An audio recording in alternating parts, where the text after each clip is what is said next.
Viewers natin na nagsasabi na pag binulyom natin itong pinaka main Epson dito, matadamay lahat ng channel. Katulad yan.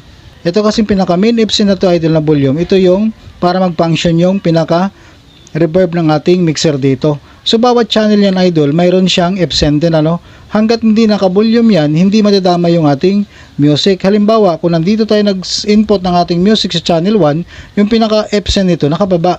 Hindi madadama yung ating music dyan. Hindi magdidelay yung ating music dahil sa ating channel kung saan yung ating music nakababa itong Epson. So katulad ng sinasabi ko dun sa mga unang video natin, kung kailan lang tayo gagamit ng microphone, saka lang natin i-volume yung Epson ng ating mixer sa bawat channel para maiwasan natin na ma-delay yung ating music. So katulad yan sa idol, kung ang ating music nandito sa 6 and 7, so yung pinaka-Epson nitong 6 and 7, wag natin i-volume para hindi ma-delay yung ating music. So ganun lang siya, idol. Kaya bawat channel niyan mayroong Epson control.